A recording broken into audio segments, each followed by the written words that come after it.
வணக்கம். உங்கள் அன்பு நண்பன் தேனி பாலா. தேனியிலிருந்து பாலாஸ் ஆன்மீகத்திற்காக மற்றும் ஒரு அற்புதமான படைப்பில் செல்வியுடன் கூடி மிக ஒரு அற்புதமான விஷயங்கள் எல்லாம் நடத்தி கொண்டிருப்பவர் தான் ஐயன் சர்க்குரு ஞான வள்ளலுடைய அந்த கணக்கம்பெட்டியாருடைய அற்புதங்கள் அதிசயங்கள் ஏராளம். ஆனால் ஒரு சில விஷயங்கள் இப்போ நல்லா நடந்துட்டு இருந்தாலும் முன்னாடி அவர் உயிரோடு இருக்கும்போது நிறைய விஷயங்கள் நடந்து கொண்டிருக்கிறது. நடந்தது. அதை நிறைய பேர் பதிவு பண்ணியிருக்காங்க. இதை ஏன் சொல்ல வரேன்னா, ஒரு மனிதனுக்கு முன்னாடியே ஏற்படக்கூடிய அத்தனை என்ன பிரச்சனைகள் வருதோ அதை அழகா அப்படியே சொல்லிடுவார். அதை கேட்டு நடப்பவர்கள் சக்சஸ் ஆயிருக்காங்க. ஆமாம், இவர் என்ன யாருன்னு சொல்லி போனவங்க எல்லாம் சொல்ல வேண்டியதில்லை. அந்த மாதிரி ஒரு அற்புதமான பதிவு தான் இந்த பதிவு. வாங்க வீடியோக்குள்ள போயிடலாம்.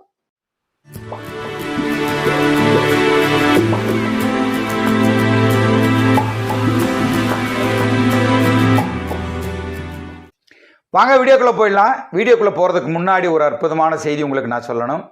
உங்களுடைய எல்லாருடைய அற்புதமான வேண்டுதலாலும் எல்லாருடைய ஆசீர்வாதத்தாலும் உங்கள் வேண்டுதல் நிச்சயம் ஐயனிடத்தில் எல்லாரும் வச்சுருப்பீங்க. என் மருமகள் நிறைய மாத கர்ப்பிணியாக இருக்காங்க, நல்லபடியாக பிரசவம் ஆகணும் அப்படின்னு உங்களை வேண்டியிருந்தேன். நீங்கள் எல்லாரும் ஐயனிடம் வேண்டுதலின் விளைவாக போன செவ்வாய்க்கிழமை, இன்றைக்கி இந்த வீடியோ போடுற அன்றைக்கி செவ்வாய்க்கிழமை, போன செவ்வாய்க்கிழமை இரவு 7:50 அருமையாக ஐயன் சர்க்குரு நம் வீட்டிற்கு வந்து விட்டார். மாரியம்மா வந்திருந்தாலும் சந்தோஷம்தான். ஆனால் எல்லாம் நிறைய பேர் சர்க்குரு தான் வருவார்னு சொல்லி சர்க்குருவே வந்து விட்டார். சரிங்களா? இன்றைக்கி கூட 8வது நாள் ஆயிடுச்சு. ரொம்ப ரொம்ப நன்றி. வேண்டிங்க அனைத்து பேர் எல்லாருமே வேண்டுனீங்க. எல்லாருமே எங்களுக்காக பாலாண்ணா வீட்டில் நல்லது நடக்கணும் வேண்டுனீங்க. அதே மாதிரி இன்னொரு ரிக்வெஸ்ட் மறுபடியும் சொல்கிறேன். என்னுடைய பெரிய பையனுக்காக மூத்த பையனுக்காக வரன் தேடிட்டு இருக்கேன். கருணை கூர்ந்து நம்ம வீடியோவை நம்ம இதெல்லாம் பார்க்குறவங்க சப்ஸ்கிரைபர்கள் வாழ்த்துங்க. நிச்சயமாக அவருக்கு எனக்கு ஒரு மகளாக மீண்டும் ஒரு மகள் எனக்கு வேணும். அதை நீங்கள் எல்லாரும் செய்யணும். இதை பார்க்குறவங்க யாராவது நம்ம வீட்டில் பொண்ணு இருந்தாலும் எனக்கு ஜாதி மதம் தடை இல்லை. சரிங்களா? எனக்கு அது இல்லை.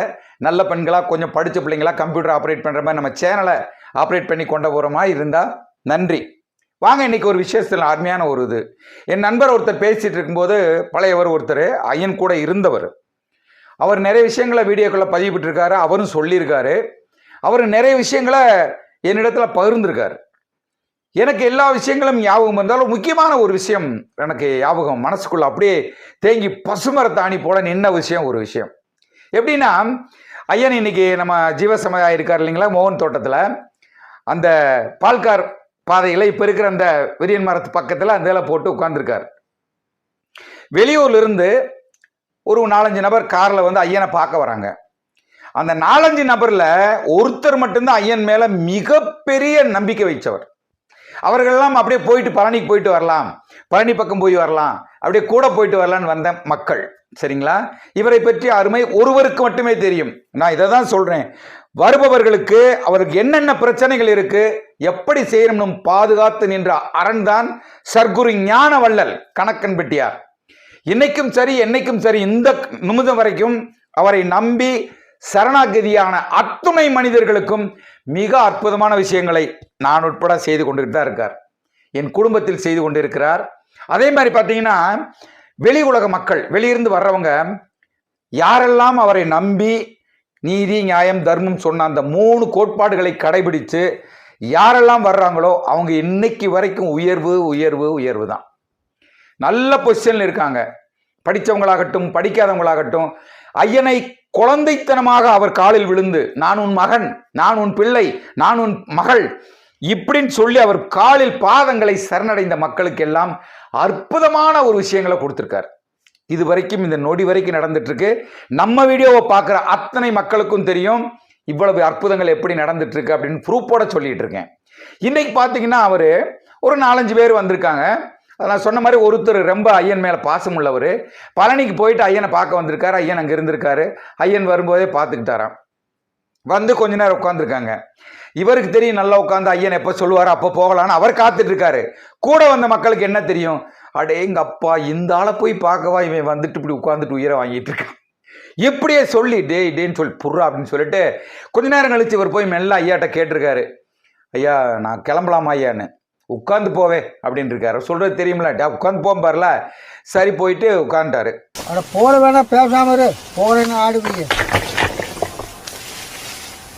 ஒரு உயிருக்கு 8 பல்லு உங்க பல்லு விழுதுதா? எடுத்து பேசாமல் கொஞ்சம் நீ யாருக்காக போகணும் பார்த்து வர இந்த கடை 2 வாரம் நம்ம கையை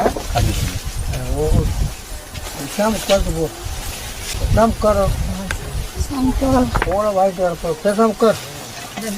மறுபடியும் ஒரு 10-15 நிமிஷம் கழிச்சு கூட இருந்தவங்களுக்கு ஒரு இது, டேய் சொல்லு போகலான்னு மறுபடியும் போய் கேட்டிருக்காரு. அட சொல்கிறேன் கேட்கல, உட்காரவே பேசாமல் அப்படின்னு சொல்லி அதட்டினாராம். என்னடா செய்யுதுன்னு சொல்லிட்டு வந்து உட்காந்துட்டேன். இவங்க தொல்லை வேற, கூட இருக்கிற மக்கள் தொல்லை வேற தாங்க முடியலையே, ஐயன் வேற அனுமதி கொடுக்க மாட்டேங்கிறாரு, எப்படிறான்னு சொல்லிட்டு அதாவது மனசுக்குள்ள உங்களுக்கு திரும்ப ஒரு போராட்டம். அவங்களுக்கு என்ன சொல்றது, ஐயன் என்ன சொல்றதுன்னு அப்படி ஒரு போராட்டத்தில் உட்கார்ந்துட்டு இருந்திருக்காரு. சரி என்னதான் இவங்க தொல்லை தாங்க முடியாமல் மறுபடியும் போய், சாமி டைம் ஆயிடுச்சு எல்லாம் போகணுன்றாங்க அப்படிங்க. அப்படியா போகணுன்றாங்களா, சரி நீ கொஞ்சம் மண் எடுத்து தின்னுட்டு போ, கொஞ்சம் நினச்சி பார்க்கணும், மண்ணை எடுத்து தின்னுட்டு போ அப்படின்ட்டு இருக்காரு. இவருக்கு புரியும், ஐயா எது சொன்னாலும் கண்டிப்பாக அதில் ஏதாவது ஒன்று இருக்கும், இல்லாமல் நம்ம ஐயா நம்ம அப்பன் சர்க்குரு அதை சொல்ல மாட்டார் நமக்குன்னு எல்லாருக்குமே தெரியும். இவருக்கு நல்லா தெரியும். கூட வந்த மக்களுக்கு தெரியுமா, தெரியாது. அங்கே போய் சொல்கிறாங்க, சரி டே இந்த மாதிரி ஐயன் சொல்கிறாரு, கிறுக்கு பயில எதுக்கு அதை பண்ணணும் போது அவன் ஐயா அப்போ தான் பார்த்துருக்காரு, இவங்க டிஸ்கஷன் நடந்துட்டு இருக்கு, வேண்டாம் இவர் சாப்பிடலான்றாரு, வேணாம்ன்றாங்க. டிஸ்கஷன் நடந்துட்டு இருக்கும்போது ஐயன் திரும்பி பார்த்தாரா, டே மண்ணை தின்னுட்டு போடா, இல்லாட்டி மண்ணு ஒன்னே தின்னுரும்டா அப்படின்னாராம். போடா சாமி அப்படின்னு அப்படியே எடுத்தது கொஞ்சம் வாயில வச்சுக்கிட்டு கிளம்பிட்டாங்க. என்னடா இப்படி சொல்லியிருக்காரு, என்ன பண்றது அப்படின்னு.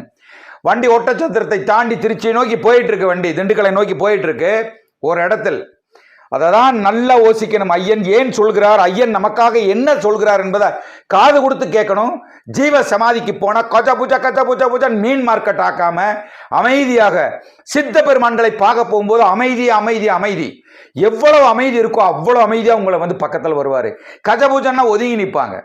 சித்தர்களுடைய மெரிய வேலை அதுதான். நான் உங்களுக்கு பலமுறை சொல்லியிருக்கேன், அமைதியாக இருங்க, பேசாதீங்க, கண்ட விஷயங்களை பேசாதீங்க, ஷட்குருவே சரணம்ங்கிற மந்திரத்தை மட்டும் சொல்லுங்க.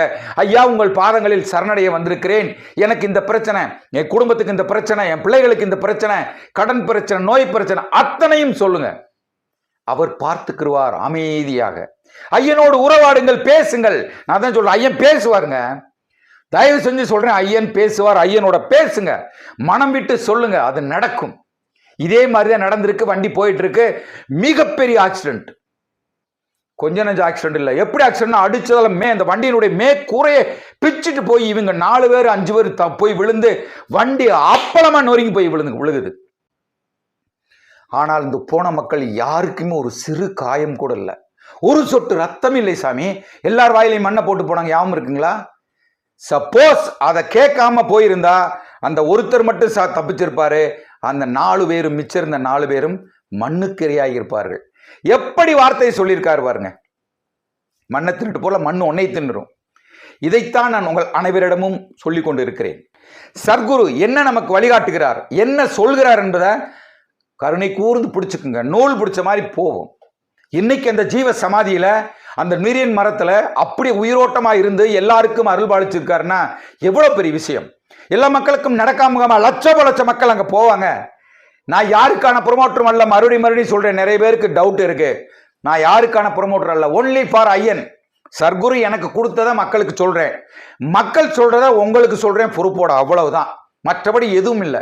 நான் வேண்டுவதெல்லாம் உங்களுக்கு கடன் பிரச்சனை தீர, நோய் எல்லாம் தீர, வீட்டில் நல்ல விஷயங்கள் நடக்க, திருமணங்கள் நடக்க, குழந்தை பிறக்க, உங்கள் குடும்பமே சுபிட்சமாக இருக்கணும்னா ஒரு முறை கணக்கம்பட்டியை நோக்கி உங்கள் பாதங்கள் நகரட்டும். உங்கள் பாதங்கள் ஐயன் மிதித்த அந்த மண்ணை மிதிக்கட்டும். உங்களுக்கு அத்தனை விஷயங்களும் அருமையாக நடக்கும் என்பதை கூறி மீண்டும் ஐயனுடைய உண்மையை உறக்கச் சொல்வோம் என்ற பதிவில் சந்திக்கும் வரை உங்களிடமிருந்து விடைபெறுவது உங்கள் அன்பன் தேனி பாலா செல்வி. வணக்கம். குருவே உன் துணையன்றி வேறு துணை எனக்கேது, வேறு துணை எனக்கேது.